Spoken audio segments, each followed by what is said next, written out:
Hey, salut tout le monde, c'est moi, Jonathan Cabana, votre courtier immobilier. Puis aujourd'hui, on répond à la question de Simon de Saint-Rémy qui me pose la question, est-ce que c'est plus rentable d'acheter un condo ou une maison? A priori, j'aime où ce que tu habites. Saint-Rémy, c'est ma ville aussi, fait que props pour ça.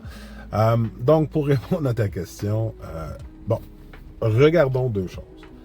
Un, une maison, historiquement, prend toujours plus de valeur. Pourquoi? Parce que il y a plus de marché sur ça, sur une maison. Fait que historiquement, lorsqu'on regarde les secteurs, et ça, on peut voir ça sur Century, c'est assez facile. Puis moi, vu que je continue, que je fais des capsules sur ma chaîne YouTube, sur les ventes qui se font tous les mois, on le voit. Une maison va prendre beaucoup plus de pourcentage de gain par année qu'un condo. Ce qui veut dire que, je te donne un exemple, puis ça fait du compound interest aussi, puis ça, je vais y revenir. Ça veut dire que prendre maison pour les unifamiliales à Saint-Rémy, c'est, mettons, 8% pour la dernière année. OK? On va prendre des chiffres simples pour que tu te donnes une idée. L'année passée, tu as acheté une maison 100 000 là, ça n'existe pas 100 000 là, mais on dit que ça existe. Puis là, entre l'année passée et aujourd'hui, il y a 8%. Cette année, ta maison est rendue à 108 000 qu'elle vaut. Okay?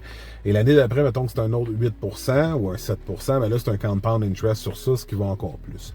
Les condos, il y a aussi une augmentation, mais on voit, au lieu d'avoir du 8%, ça peut être du 4, du 5. Fait à long terme, c'est plus rentable d'acheter une maison. Pourquoi? Parce que ça fera plus l'imaginaire des gens de vouloir avoir leur jardin, leur cour, leur piscine, etc. Donc, le bassin d'acheteurs pour ce type de propriété-là est meilleur.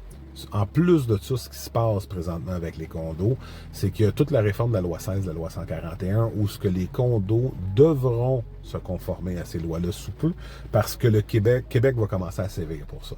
Donc, ça vient aussi refroidir. Présentement, les condos subissent un peu un refroidissement, justement à cause de ça, parce qu'il y a beaucoup d'ambiguïté. Puis en même temps, lorsqu'on parle de catégorie de personnes, bien, pour la grande majorité des gens, acheter un condo, c'est un appartement qui t'appartient. Donc, il y a toujours la notion d'avoir le locataire fatigant à côté de toi qui t'écœure.